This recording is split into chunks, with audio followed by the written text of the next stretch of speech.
Hello, welcome to the Southbound Sports Show. I'm your host, Richie Leahy, here with my co-host, Maddie B. I'm getting close to the 4th of July holiday, so we'll probably have some shorter shows here. We did have some stuff come through. The one thing off the top, because I can't always remember to bring it up, they're trying to do a steroid Olympics where they have dudes taking steroids, or an enhancement supplements, whatever, testosterone, things that are banned, and they're paying them based on like how they compete against world records. So they're seeing like if you can break a world record for being on steroids for like a half year or a year, they're going to pay you a bonus. And I think people are going to be shocked because I think that a lot of these athletes are cycling anyway, right? I don't think there's going to be that much of a difference. And I think that's the whole point of this and why they're trying to get it shut down. Because a lot of the banned supplements are things that like high schoolers are taking. I know you're around it with like coaching and stuff. So they try to give you the supplements and things. And a lot of those are just banned. Like if you go, like I forget the college guy a couple years ago, like he went and bought creatine off like the shelf. And then I think he got pinged.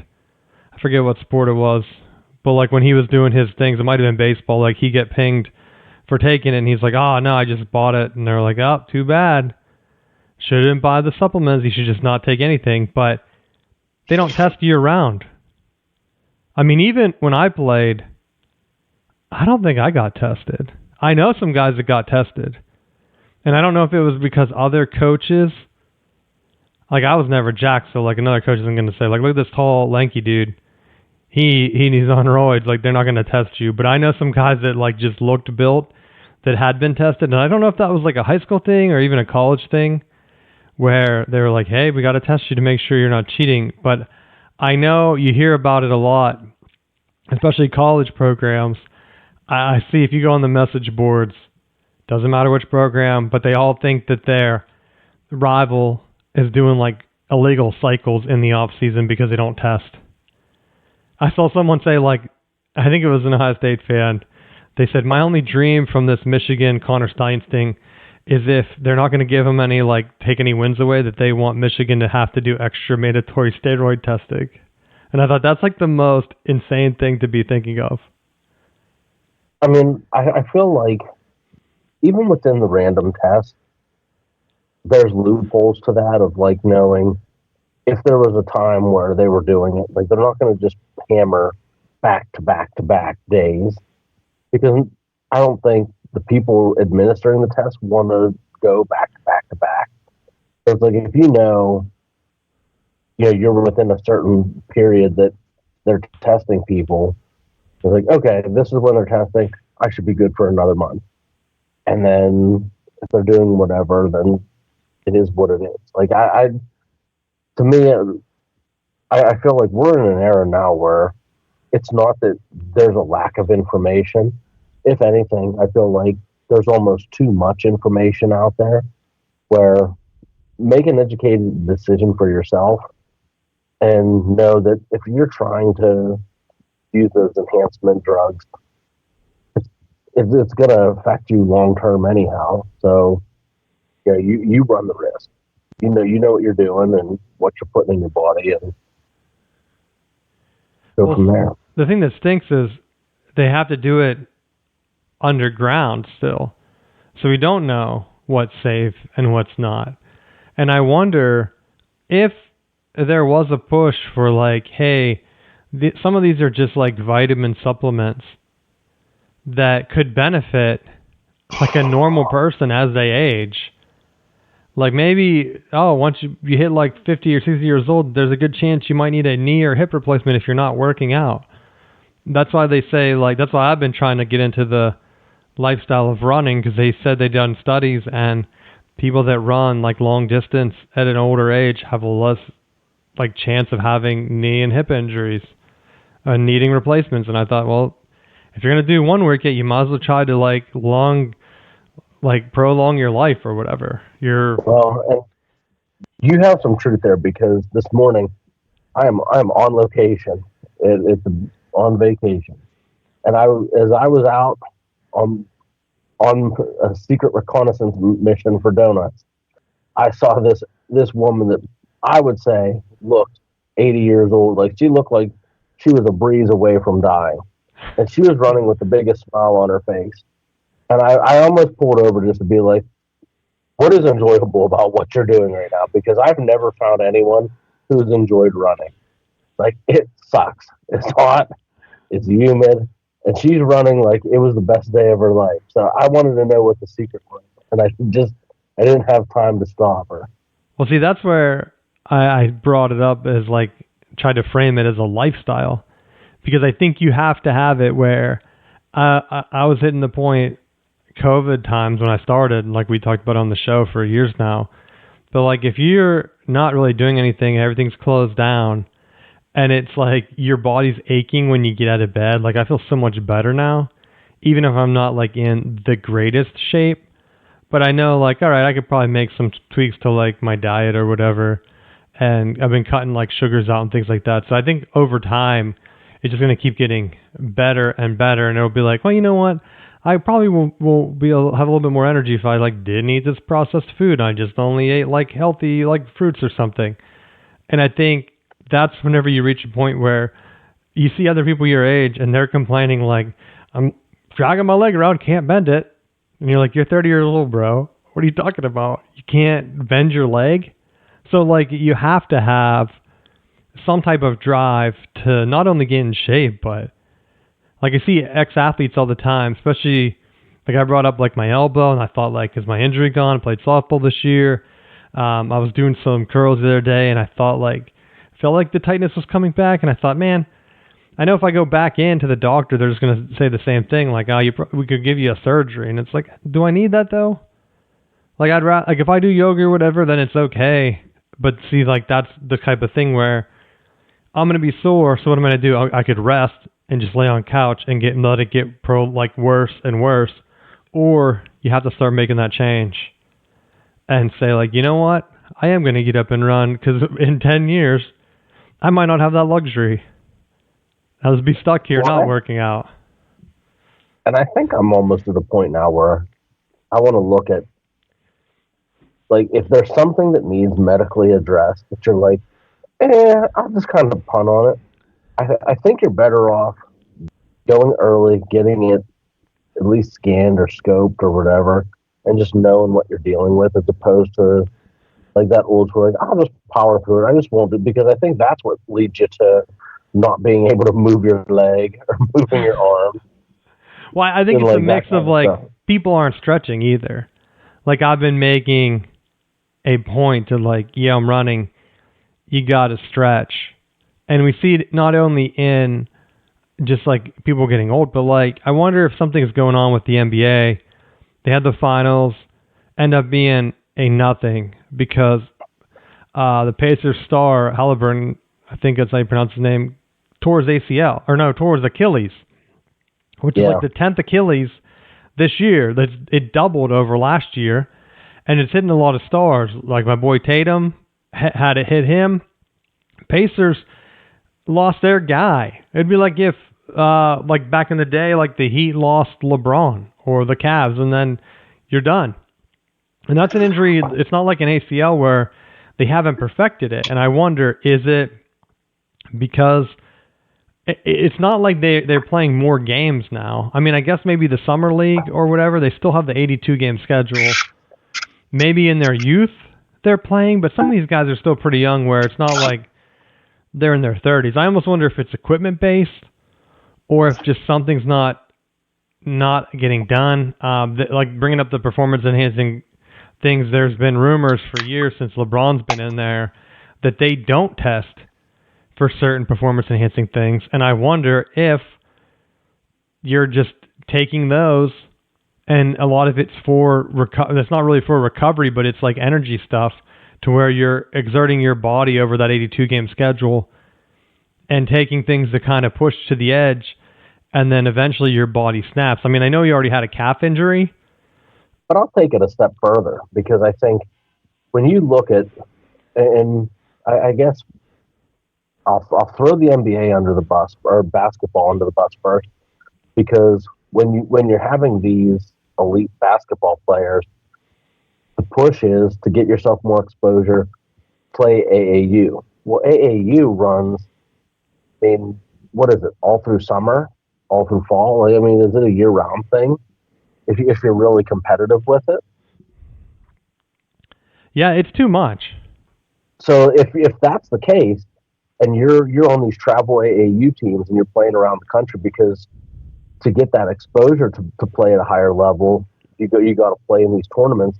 So if you're playing 6-7 games a weekend, multiplied by however many years, like the amount of wear and tear that you're playing, even though I feel like at the professional level, the NBA is very conscientious of load management. If you've already played a ridiculous amount of games up through, you're already pre-exposed to some level of wear and tear. And I almost think like it's comparable to when you have a stud little league pitcher and he's just like firing curveball after curveball after curveball. And then it's like, I have no idea why he's 18 years old and has his elbow blown out. Like, because he's been throwing curveballs for 10 years and winning all of the little league championships. See, I think that happens where every single kid that I've known that throw curveballs, I haven't met one that's been as successful like an adult level pitcher. Every single time, so everyone's like, man, this kid's great. You should see his curveball. I just think, stop. If it's a curveball, once his body matures, I feel like the tendons will tighten up, like in your later teen years. Like, you know, like your middle school, you can like flexible, fall out of a tree and everything will be like okay. Once you get older, like you can't pull that off. And so they're still trying to force the movement. Like, well, I could get a better break if I just maybe flick my wrist a little bit harder. And I think that's where the injuries come from. It's not so much of like, I don't think at that age it's too much wear and tear. I think it's just the body adjusting, and then they can't get the same motion. But I think there is a part where at the upper levels, I think they mix in your fastball, your changeup, where like a lot of kids struggle with hitting a curve at that tweener well, I age. think in Little League, though, if you can't hit a curve, it's like curve. Yeah, but a lot of those curves that you're throwing in Little League, I think because of like how like more your arm bends, they're nastier than what you see at high school. Like they have more break, and I think it's just because you can put more torque on the ball. And then even like guys that had like a nastier curve, maybe it's the distance. Then they get to high school and it's like, oh man, this is like the slowest curve I've ever seen. I'm going to crush this into oblivion. So maybe that has something to do with it. I don't know, but I know like every kid that I see that has like the nastiest curve in Little League, I've never seen a curve like that scares me at like the higher levels. I was always more afraid of someone bringing the heat, like a two-seamer that's going to cut on you, like jam your hand or something, like lose a finger. You're like, dang it, no. Where and Little League curves were like it, and I that's my theory. Is that there's something, whether it's like you're more flexible and maybe it's the distance and you're not throwing as fast so the ball breaks as much. But, and then that's what I'm thinking, like the kid gets to high school and he's like, man, my curve used to be so much better. And then they start overthrowing it, and then boom, dead arm. Because like even people like watch some of the pro games, like that one guy, like 40 years old, like I forget who they were. That one guy for like the Mariners, the lefty guy, I forget his name. Pitched like forever. He was just throwing like changeups and stuff. He's like throwing 70 miles an hour. They said some guy in one of their minor leagues, like triple or double A, like either threw a no-hitter the other day or almost did. And he like only was hitting like low 70s for his fastball. His changeup was like in the 60s. He like only threw 2 pitches. But because you can hit the spots and the guys don't know, like you don't need to throw blazing fast. And so you don't need to throw a crazy curve and hurt your arm. Like it's better just to develop your changeup and your fastball. And if you can mix it up to where guys like, oh, I'm sitting on his fastball and you're taking 10 miles off it, that dude's nubbing it to the pitcher mound or popping it up. And so that's where I think the specializations we're talking about, dudes that only play like basketball year round, and now you're seeing it with football and even baseball. Like I know people that have kids on baseball teams. They're like, oh, he's on 3 teams playing like so many games. It's like, there you go. That kid's going to be burnt out. Wear and tear. And enjoy it now, brother. And you know, I think back to one of the better quarterbacks that I coached, and his dad was the coach of several different like pony league level teams, and it was half joking, but it was part serious. Where I was like, pick one, pitch in that one, and then if you want to, play a position other than pitcher for the other ones, and so be it. But like, I don't want to have you pitching 700 innings a week and blowing your arm out and then not having you eligible for football because you have major surgery because you blew your elbow out. Like, I'd rather pick one. If you're going to pitch in that league where they're going to have rest and you're not going to be throwing back-to-back games, and give your arm time to heal. Like, over the course of the game, if you're playing second base or left field, you're not having constant throw where your arm's going to be at risk. And I feel like, even at that, even if you have a passion for baseball, like, they're not handing out. I don't think there are scouts at Little League. They're like, oh yeah, I definitely need to recruit this guy. Like, you don't need to be playing. On the other hand, I've never heard like a scout or someone like even at the college level say like, well, we really like this one kid, but he didn't play on any travel teams, so he's out. Like, we're not looking at him anymore. Like, they never say that, dude. Yeah. Especially now because it's pay to play. A lot of it's pay to play. I don't think that it hurts you. I think the only way that it improves your standing is if you're a tweener level person and you're trying to get exposure, that maybe that's what moves the needle in the end. But I feel like overall, I would rather have someone play multiple sports. I'd rather have them lifting weights with their teammates and just doing athletic level things across the board. I would rather just do that because, number one, and this is one of the elephants in the room, what parent wants to go to 700 baseball games a year? Like, I don't care what. Fuck no. Like, I'll just put it out. No. I don't care what sport it is. Like, within the window, I'm all in. Like, when it's baseball season, we just finished up our transition year. Champions, by the way. Oh, nice. Congrats, dude. Do I want to play into July? No. Absolutely not. All-Stars, yeah, travel all around. Hell no. That's going to cut into my poolside time. I want to break, and then guess what's going to roll next? Tackle football season. And we're going to hit that hard at the end of July into August. And when that season's done, guess what? I want to break. I don't want to be playing 19 football leagues all through the winter. Like, I don't think that if I wouldn't push it on my own son, I sure as hell don't want to push it on someone else's kid. And I think, like, they need that break. Like, I watch over the course of a season as a kid, they're really interested. And I think that that's what you want. You want to just have that exposure, especially even if they're really good at it. Like, give them a taste, give them that time that they play it, and then let them grow away from it and move into the next thing. General athleticism transfers from sport to sport. If you have a kid, and they show the infographics every year of how many players drafted into the NFL played multiple sports. Athletes are athletes. I think that's the thing that gets you over the hump. Is if you're an athlete overall, I think of one of the best athletes I've ever coached. I mean, he hit probably above 500 in baseball. He was a 2,000-yard rusher in football. Probably, I think he was a 1,000-yard scorer in basketball. He played soccer. He probably would have led the county area in goal scored. So he just all around was just a phenomenal athlete. I think like that athleticism just would transfer from sport to sport and it wouldn't have even been an issue. Yeah, that's the one thing too with like the repetitive injuries. You're not doing the same type of movements.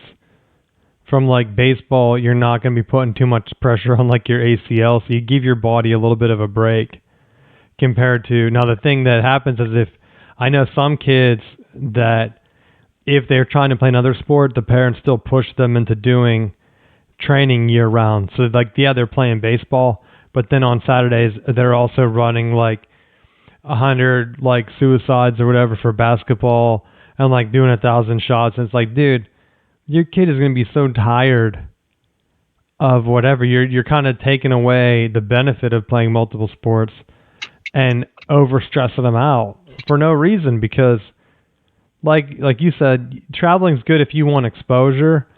But I mean, as long as you're playing at the high school level, even if it's a small school, coaches in the area talk. If you're the stud on that team, you're going to get at least one look somewhere else, whether it's like a college and they tell you like, hey, we want you to do like this travel thing to see how you can handle it. But a lot of times they'll just offer on upside, like you said. Like if a dude's like just a beast and benching like 100 bazillion pounds and like running a 4.4, they don't care if he only played half a season. They'll redshirt him. And I feel like more than anything, it doesn't matter as much what you can do, but I feel like if you have the height and weight, they're going to naturally feel like they can teach you the skill, but they can't teach you to be 6'5". They can't teach you to be 235 pounds. Like if you have those measurables, pretty much whatever position you want to be, they'll just be like, all right, we'll take you and we'll figure it out along the way. Like I said the same thing. Like I've told the story. Like you go in, it doesn't matter like how much you're hitting the ball, and if you don't have the measurables or whatever that they're looking for, they're not going to give you that full offer, and then you're going to have to work your way up again. And I'm not saying guys can't make it. Like maybe in another world, I took a chance and like worked through like a minor league system or something. Who knows? But you like at some point you're going to know if you have a great chance or not, because if you don't make it, you're only going to get older, and they're going to have better athletes coming in every year trying to make it. And so you gotta kind of figure out, all right, how am I going to transition this and take those skills into like a career or whatever, and just kind of be, I guess, well-rounded and not just hyper-focused. Because I've seen guys that like come through and they're focused on sports, and then like the same sport they've been doing, like that's the only thing they know how to do. And I'm like, yo, what are you up to now? And they're like the concession guy at like a baseball park because they can't get away from baseball. And it's like, dude, they're not going to tag you in from the concession stand. Right? Bring your mitt to the game. They're not gonna call you up. Like, just give it up, dude. Go do something else. But I don't know. Do you think the injuries? I mean, I don't even know, how would you solve it? Like, you can tell the kids not to play AAU or whatever, but especially now with college, like if you're gonna get paid to play more, getting into that first like college contract, and they see you like tearing it up at AAU, and then your first college deal is going to be like a couple $1 million. You have to give it a chance, right? I'm not saying to not play AAU or not do the camps, because I feel I saw a lot of, on the football side, if you don't have a lot of exposure, there's a lot of colleges that are looking at, like if you're a tweener type kid, that you're one of those kids that are like 5-star hearts that we've joked about. If you don't have, if you're not 6'3" to 5", you're not 200 plus pounds. The way that you get that exposure is you go to the camp and you show, you pay your money, you get to the camp and you compete against the best of the best that camp is providing. Because some of those camps are going to bring the kids that they want on scholarship. They're going to say, hey, come to our camp, we'll cover whatever cost. And if they're already recruiting certain people and then you're competing against them and performing better, that may be that may open a window for you to say, well, we're looking at this kid, but this other player performing better. Maybe that gets you on the radar. And I feel like maybe that's an avenue that you look at, that you say certain camps. Now, do you do 100 camps a summer? Like, that's stupid and a waste of money at the same time.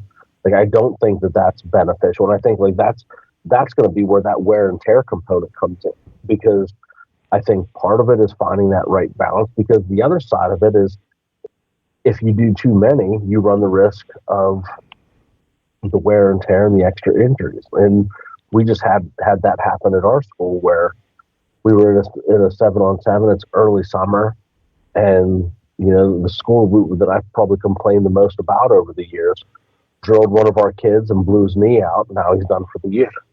And it's like it's one of those risks that you want to try to have kids compete, but at the same time, when you're having those opportunities, you're rolling the dice to see, are you going to have injuries?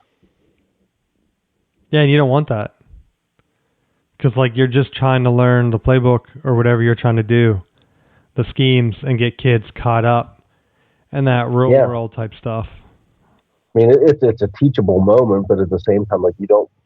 When you're a small school, you don't have the luxury of affording multiple good players getting injured. It was unfortunate. It was a freak thing that happened that he got hurt. But I think that's when you're looking at the higher level elite players, that's going to be one of those decisions that they have to make, because you're already seeing it.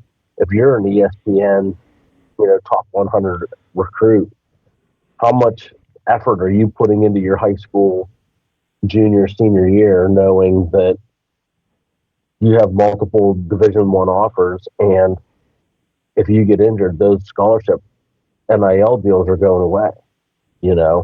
I think that's a big part of that. How hard do you go, or do you play not to get hurt, knowing that you got a payday on the back end? Well, I mean, we've seen that in college. Some guys take a year off or whatever that last year, and sometimes it works out, and sometimes it doesn't. And then you wonder, like, were they injured? Were they really injured? Is like the injury the reason they're falling, or is it because teams don't want to take that risk on someone that's just going to give up and cash in? And I mean, the NFL level, we've joked about it for years. Christian McCaffrey has been that guy that he plays so hard. I was like, all right, the season's done. I think I'm just going to take an injury and be done. Oh, my hamstring hurt. Yeah, he just ran out of bounds that one time for the Panthers. I still remember the play. And it's embarrassing because people play. I mean, that's what the NBA thing. That's why I think them pushing for like the quick recovery.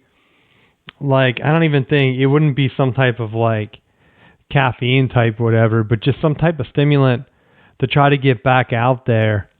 And they were wondering if that's why some players were like getting dehydrated and like really getting cramps. And some of the injuries that were happening were due to like that type of thing. And it's like, yeah, I mean, you walk into a training facility at any college and they have a whole like refrigerator just stocked full of whatever energy drinks, protein shakes like that they already have. Then if you don't think that NBA guys are doing the same thing just to try to get it through, I mean, a normal Joe at whatever job is drinking coffee just to stay awake so he doesn't fall asleep. You don't think NBA guys are doing like the equivalent of that and potentially like putting their body at risk? But I think the funny thing is you mentioned the NBA, but at least the NBA goes as far as trying to protect their top athletes. You know, on the flip side of that, you look at the WNBA. I'm almost going to start watching the WNBA just because I want to see how hard. I'm going to start watching just because I want to see how hard Caitlin Clark gets fouled every game. Because LeBron James would be retired already if he got hacked half as bad as what Caitlin Clark has been getting. But see, that's what I remember from the 90s basketball. It was like hyper aggressive like that, and they kind of did away with it with the NBA. Do you think that? I mean, I guess I don't watch any games, so people that are posting highlights, we don't know It might not just be Caitlin Clark getting beat up. It could just be they're very physical and they just fight each other all the time, right? It could be an experience. You have to do more research on it. Dude, the NBA, they own the WNBA, right? And so they might be looking at this and saying, like, a lot of people, our best ratings were in the 90s. A lot of people talk about that era and how people are, like, flopping around, getting Achilles injuries and stuff, and they don't want to watch that. So let's give it a test run. Let's let the officials in the WNBA let it get more physical, and we'll see what happens. And then now you're seeing what's happening. Because back in the 90s... It was more consistent across the board. I would probably agree with you more. I feel like there's a very blatant bias that they're allowing Caitlin Clark to just get hammered above and beyond what any other player would be. So I'm agreeing with that, but I'm just saying I don't watch enough to know that that's not the case. I mean, the Bulls brought in Rodman. Wasn't he like their enforcer? And then that's my favorite player. Then I don't know what team she plays for. She played for Indiana? I don't know what they're called. Indiana, whatever. Then they bring in some enforcer that people were trying to say was there for the good looks, and it's like yes, Sophie Cunningham. Bro, I told you I'm starting to grow on WNBA now.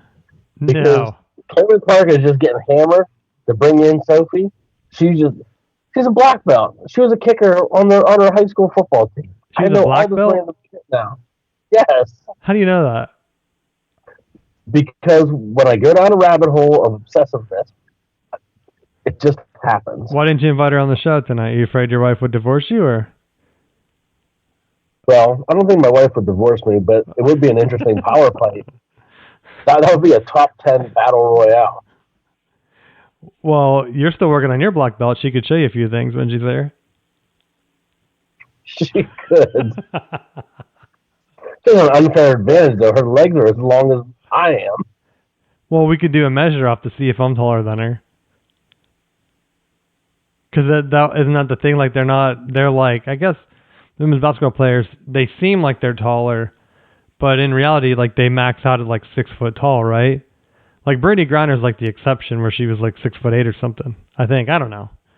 I could be way off on the heights. She could be 7 foot tall for all I know, bro. I'm just saying. But the recent clip of her where Caitlin Clark got drilled, and then it was like a couple plays later, she took exception to it and like just heaved another girl out of the way. I was like, all right. Like, now that they're starting to get a little bit of steam, that maybe there's going to be a little bit of momentum to this Indiana Fever team. Well, did they win that middle cup that they were doing, or no? I don't know. You're a fan now. It might not even happen yet. I'm getting there. I don't know all the ins and outs. You'll be calling in one week. I'll say, where are you? You'll say, I'm on the road. I'm going to Indiana for a game. I'll say, oh my gosh. I'm in Indiana, dog. Say it to my dad, Larry Bird, for me when you're there. So I'm saying, like, but I mean, and this is a 1-to-1 comparison. Like, when you look at the NBA protecting LeBron, protecting Steph Curry, the NFL with how if you even breathe the wrong way around Tom Brady. Oh my gosh, they let my man Tom Brady get hurt. Oh my God, he's like 700 years old. I did see a poll where they were saying, like, is there another athlete that the league like get beat up like Caitlin Clark? And the guy I thought of was Gronk, dude. I've complained multiple times how defenders were just allowed to like chop at his legs, and I'm always feeling bad, like they're trying to hurt this guy because they hate him. Well, and it's funny that you say that because that was always the one person that was like tethered to Tom Brady. Yeah, but he's like the cool, fun-loving guy. He's on TV now, and I feel like a lot of defenders, they were kind of thinking like, Gronk, but he's such a good athlete. Is he? Like, I thought Hernandez was the good athlete. Gronk was just the replacement. No, Hernandez was good, but I think he was like the one extra piece above and beyond. Because Gronk has been there the entire time, and Belichick went to Arizona to get more information on how they were using Gronk. and was like isolating them one-on-one and doing all this stuff. So it was like, when you have a target that massive, it's easy to get these matchups that dictate coverages and roll things over. Yeah, I guess that's true. I'm just wondering, because he had him in New England, and guess where else he had him? In Tampa Bay. Yeah, best. So he also had my boy Antonio Brown. Didn't have him in New England. Yeah, he did. Remember? That was where the tweets he was sending out about Tom Brady. He's like trying to talk trash on him like a couple weeks ago, saying how that's right. He kept wanting him to go to therapy, and then he didn't need it. And I'm like, I don't know, bro. Looking like Tom was looking out for you. Did you see that new Tom Brady, like that new challenge thing where it's like Tom Brady won some like fans versus other NFL players or whatever? Did you see that challenge? No. I didn't read all of it, but apparently it was like one of those gambling things where they took a bunch of athletes and a bunch of fans and had them compete in like a football throwing contest, and then they did like around the world shooting hoops, and one of them was a WWE entrance dance, which I thought, how is that an athletic feat? First off, let them do a backflip off the ropes or something, like real, like a dancing into the intro. But Tom Brady won because I'm guessing the football throwing is the hardest. I don't know what all the other events were, but that makes sense that Tom. Because I did see the thing where he came out and like ripped the Eli Manning jersey, and then Eli came out and attacked him. That's probably the WWE. That was probably part of what that was. I was like, what the hell are they doing? Well, someone thought it was a good idea for them to have that as part of an athletic feat. I mean, what are they at our grandma's house, bro? Watching us like compete growing up, like doing some around the world, doing some wrestling in the basement.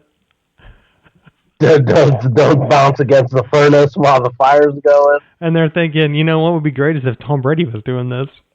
The other guy, like, they were like surprised that a bunch of fans won, and I thought, isn't it for them to win? Like, do the people really want Tom Brady to win? They probably just picked Tom because of the Eli Manning thing. If that jersey thing was real as part of it, I'm assuming it is. And then he probably threw the best. But they were like surprised, like some 39-year-old teacher or 36-year-old teacher from like somewhere in Pennsylvania was like the highest fan winner. And I thought, yeah, they're not running or anything. You could probably find like some 50-year-old dude that just sits around like a PE teacher throwing like dodgeballs all day. That's pretty accurate, right? Shooting hoops all day, like that's your job. Like, get your brother in there. Say, dude, start training up while you're at work. Just start throwing footballs and shooting hoops all day, and then dance. Have the kids teach you like some new dances for a WWE entrance. I don't know what the rest of the sports were, but I thought, oh my gosh, and they were saying like this could be the next big thing. I'm like, no, they can't even get people to watch the WNBA with Caitlin Clark. You think they're gonna watch this? And even the NBA. I mean, we talked about that last week. I think I was throwing out my conspiracy theories that no one really watches the NBA, but they just inflate the numbers because of people at bars.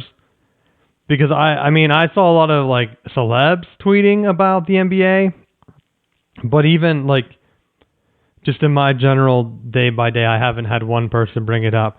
Actually, I did have one person. I was wearing a blue shirt, and someone was like, "Oh, kind of rude to be wearing a Oklahoma shirt." And I looked around and I'm thinking, who the hell's wearing an Oklahoma shirt? And he's like, I said, wait, me? I said, this is blue, dude. He said, yeah, Oklahoma City Thunder. I said, when you say Oklahoma, dude, I think Sooners. I don't think like the Thunder. Like, are you out here? And another guy I was with was like, yeah, I was thinking Sooners too. And I was confused with what the hell you're talking about. So I'm like, all right, I'm not the only person that had like it's kind of weird that the first thing you think of is someone. I mean, they call them OKC, so maybe if he would have said OKC, I probably would have known. But I also wonder how much like that for some of the other sports, because there's not really a lot of crossover from teams. Like, if you say Texas, like there's no pro team just called Texas, right? And there's no like college team just called Dallas, really. So I think there's not a lot of like crossover, but I do wonder how many, like if someone says like Indiana, what people think. We should take a poll maybe where it's like, hey, if you ran into a random person, you said, hey, did you see that Indiana game? Are you thinking the Hoosiers or the Pacers or some other team? Caitlin Clark's team? Or the Colts? Well, I guess the Colts would be Indianapolis, right? Yeah. So, I don't know. I would say for your first, that's probably the Hoosiers. Well, I'm a Big Ten guy, so I would think Hoosiers. But what would be a random guy? What would he think? Like down here in the ACC. Probably thinking maybe the Boilermakers. See, here, ACC, like, Hoosiers is like a big rival of like old school basketball, so I'm guessing that's what they would think. But if you're in like Texas, would they think Pacers? I don't know. I'm going to look and see if I can find Tom Brady's other challenge sports. Because I'm curious to see what you think you would do. There were 8 of them. Quarterback skills, around the world in basketball, soccer, goals scoring, pitching accuracy, baseball, washing, dryer, puck shooting, hockey. I don't know what that is. You're like shooting the puck in a washer dryer? Yeah, where it has the open end. Yeah. And then the front loader. The superstar entrance. Oh, and then a striking challenge, MMA. And a closest to the pin in golf. So, yeah, and the Eli Manning thing. One of random sports. Yeah, but see, those are all things Tom Brady would be good at. I mean, as long as he could shoot the hoops, like quarterbacking and the baseball one are almost the exact same. Dancing to wrestling is nothing. Anyone can dance to wrestling. I'm sure Tom Brady golfs all the time, right? You saying you couldn't do a WWE entrance? I'm saying if you're basing it solely on dance performance. If I handed you a cowboy hat, you wouldn't have one planned out? Some people may not. Some people may not. Oh. Someone who's been raised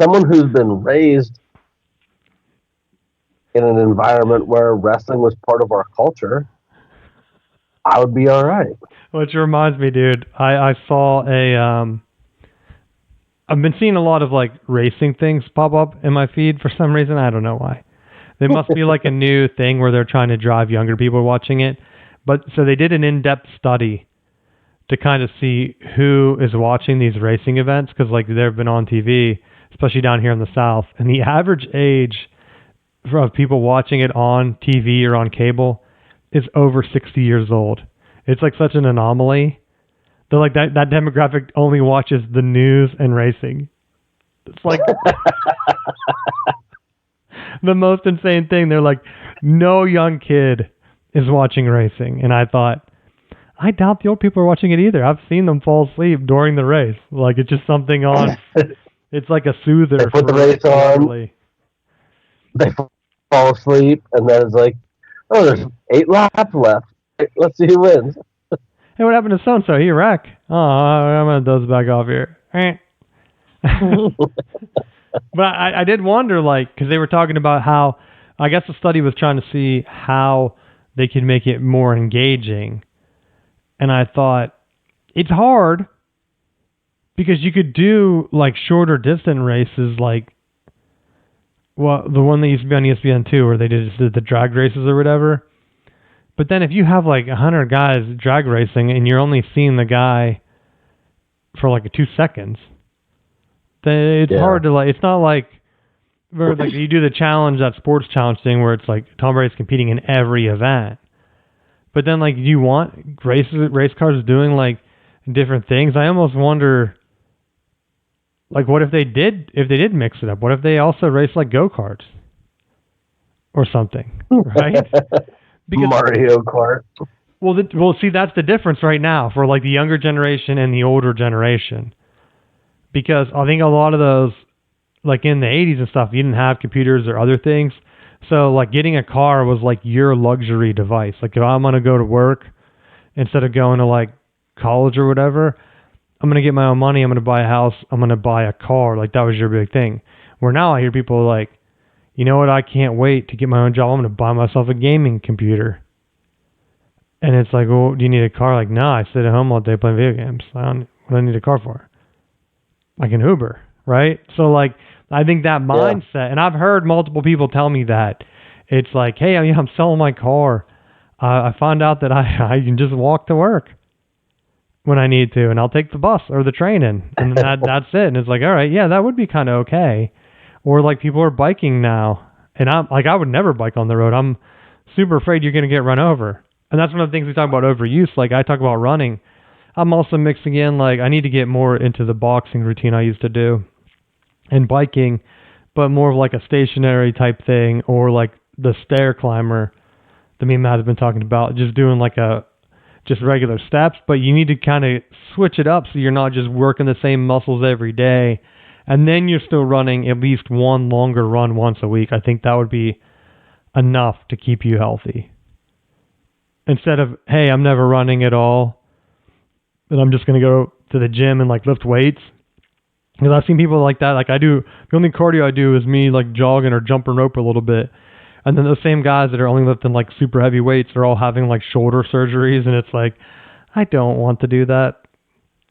But that's getting off on like a tangent. I don't know how you would bring having like that type of activity from like racing if you did it like on a more, because even like bike racing, like they Lance Armstrong stuff, they tried to make it cool in the 90s, then they found out he was cheating. And it's like long. Like no one wants to sit and watch a 5-day race on TV. I mean, even golf is long. I'm surprised. I wonder what the age demographic for golf is. Has to be up there. I bet it's similar. But then I do see a lot of people my age. I mean, maybe it's just because where I live, but like they are like talking about, yo, did you see the golf? And I'm like thinking, no, I never watch golf on TV. But apparently a lot of people do because they can chat it up forever. And I'm like, bring up football, somebody. Please. Please talk about something I know, or baseball at least.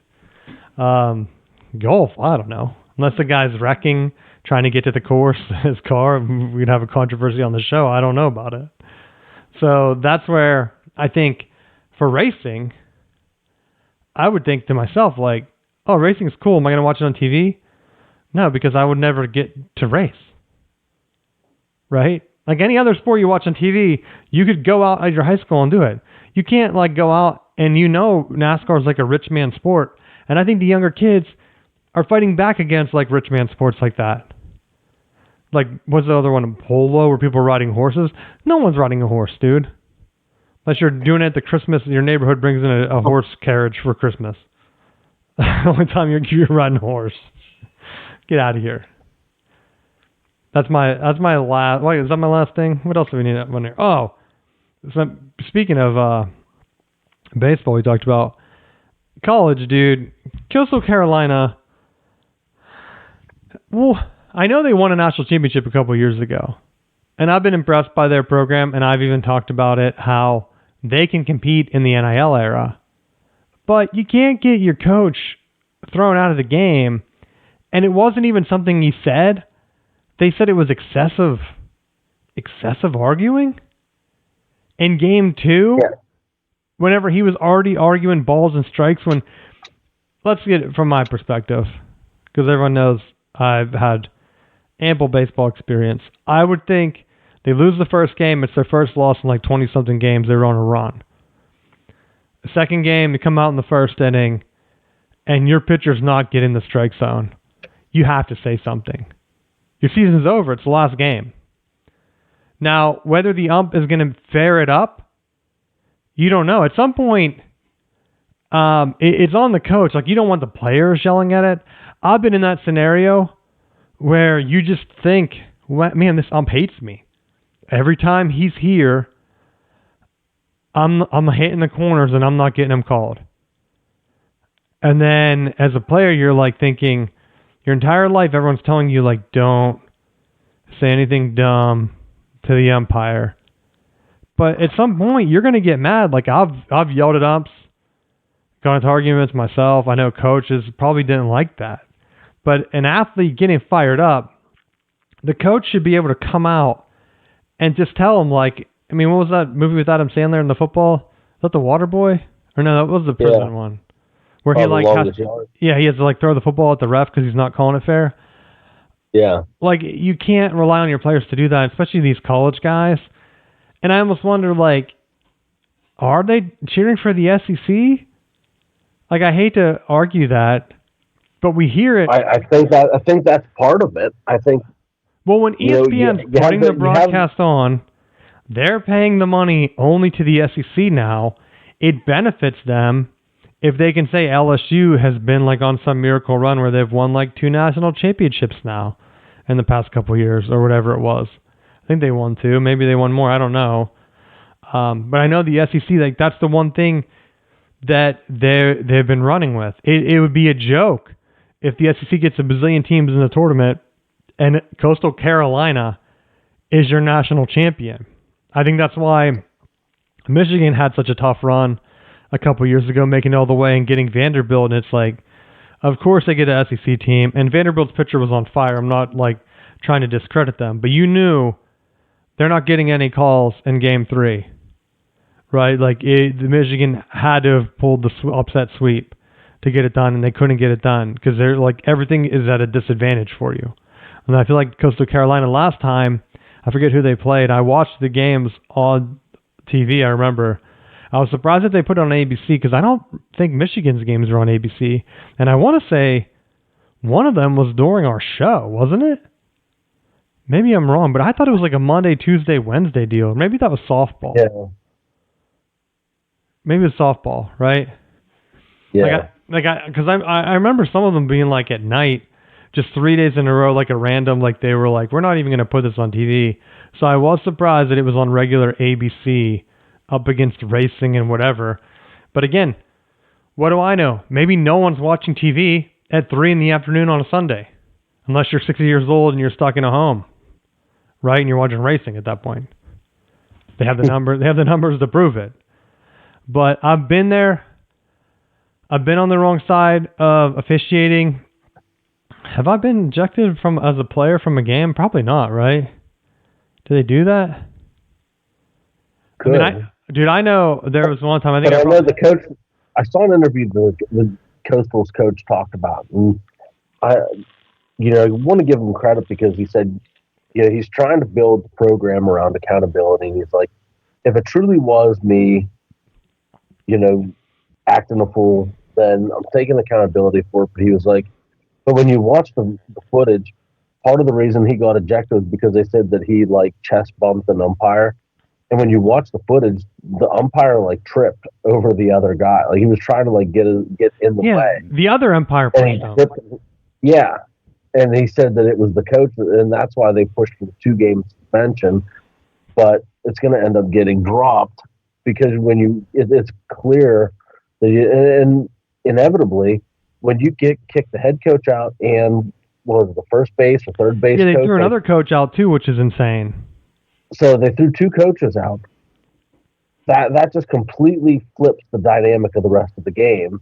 That even if they were to pull that off, there's no way that they were going to win back-to-back games to pull it off, and they ended up losing. So it was like, well, those kinds of things happen. It's like, no, when you handcuff a team like that, like you got to keep somewhat of a level head when you're umpiring, because I feel like there's certain guys that they let that power go to their head, and then there you go. You're dictating the outcome of the game because of preferential treatment.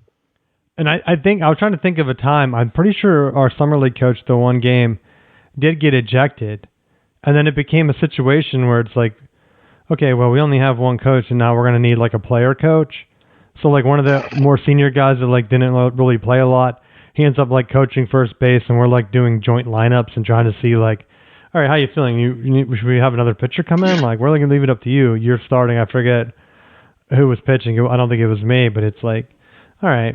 Like at some point, you're in college, like you're doing that in the championship game. I feel like you're tearing it away. And I hate to say, like, whenever you're like on a repeat team, but that Coastal Carolina didn't win like for years. Like they were like one of the like before COVID, I think. And so like LSU, they're just coming off another championship. So a lot of those guys have already played in the championship, and they don't need the handicap. Let them win it fair and square. I'm sure they're going to think like back in the day, like, all right, well, fair and square, we're going to just go ahead and now people won't remember it. And that's kind of going back, and I know this will bring up pain for you, but it's kind of like the year they didn't let Florida State play because their quarterback got hurt. And they didn't let Michigan play in the 70s for the same thing. The quarterback got hurt, so they picked Ohio State.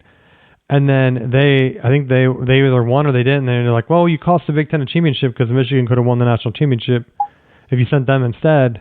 And so, like, Florida State, it's like, well, people, now that Georgia killed them, people will forget. And it's like, well, you didn't give them a chance. Just like you didn't give UCF a chance, and then everyone tries to talk down and say, like, well, they would never have beat, like, a Nick Saban Alabama. It's like, Alabama's team was not undefeated, bro. They could have beat them. They were undefeated. They're the only undefeated team that year. Yep. So if anyone has an undisputed thing, it's just like, don't handicap them. Give them a fair chance. You don't need to handicap them if you really think that team is going to be better. That's why, like... Well, I think that anymore, like with the expanded playoff, and I'll say this with bated breath, but I feel like with the expanded playoff, you cannot, whether their top 10 players are out, you cannot leave an undefeated team out of the playoff at that point for football because there's so many teams that are being allowed in, whether you're a conference champ or not. Like, well, you're going to have to be a conference champ if you're undefeated, so it's gonna play itself out naturally. That's going to solve itself. And so this is my last thing, because I wasn't even going to talk about this, but it made me think about it. Because you talk about, like, handicapping teams, and I wasn't going to bring it up, and you probably don't even know about it, but there has been a lot of, like, heat swirling around that Michigan NCAA investigation, because I think it was that Bro Ohio guy from the Netflix documentary tried to go to the Big Ten to say, hey, like, it's been heard that Michigan might not get additional penalties, and we want to see that if the NCAA doesn't act, can the Big Ten step in and try to vacate wins? Like, how insane does someone have to be for a fan base to get that guys together on a message board? And I want to say I saw a quote from someone that said, if the NCAA doesn't take wins, like, it's going to take a lot more than, like, a bunch of Michigan State and Ohio State buddies from message boards coming to the Big Ten offices to get us, like, them to do something. And I thought, like, that's a team right there that was handicapped that we don't even know if it was legit. Because, like, Stallions was caught. They had proof that Harbaugh wasn't connected, yet they suspended him for 3 games. That Michigan team was on a tear, like, blowing everybody out. We don't know how good that team actually would have been if Harbaugh doesn't get suspended. Or maybe they play worse because Harbaugh's there just interfering. I mean, that could be. We'll never know the answer now. So, like, that's one where I think that team's going to be underrated on a lot of lists for just how good it is, because a lot of teams, the only other team that I think that had a distraction like that would have been, Cam Newton? But he was like the stud and the distraction at the same time. Having the coach be the distraction, I think it's a little bit weirder, right? Yeah. Because, like, that Cam Newton thing, he was the stud, but he was the one that they were, like, pressuring about, like, paying him, and they were trying to suspend him throughout the season, remember? That was, like, the Alabama thing. And so, like, that's why it's just insane for teams to, like, try to handicap them. If it's a big deal, great. But the Michigan thing was supposed to be only a rule, according to the NCAA rulebook, for cost-saving measures. Have people recruiting or filming games or whatever. And the only penalty, I think, is, like, if he went to Central Michigan game in disguise. Which some people said it was him. Some people said it wasn't him now. And they might have proof of that. And then he showed up at the NCAA thing. So, like, what if it ends up not being him? Wouldn't that be, like, a weird twist? So, I don't know what to believe. But the fact that message board guys from Ohio State are trying to meet with the Big Ten officials is just crazy to me. Like, dude, celebrate your own championship from this year. But they can't. They can't. So, that's it for this week. Anything else you want to talk about? one other thing that I saw Tommy Castellanos came out and said with our week 0 opponent being Alabama that he said Saban isn't here to save you anymore. And he's calling them out. So I like that swagger early on. That that the last time that we played Alabama was prime peak Saban years and got our quarterback murdered. I like that he's coming out the gate hot and shooting his mouth off and bringing that swagger back. That I want to see them, play some inspired football here in the early going because I feel like that's been missing the last couple seasons. It's funny, because I didn't even know New York Times was still doing football coverage, but Michigan just beat Bama for like a defensive tackle recruit, and he's like right around like the 100th best recruit or something. So like not the greatest, but like still a good Q. And the New York Times headline was something like, Michigan beats Alabama for a top recruit, but does it make a difference? Question mark. Like, make a difference for who, buddy? Michigan beat Bama the last 2 times we played them. Like, I think if they're taking recruits from Bama, yeah, it's probably a big deal, right? Like, what a weird headline. And of all the places, the New York Times. So odd. But anything else you want to talk about? That's it. All right. Well, thanks for listening, and we will see you next week.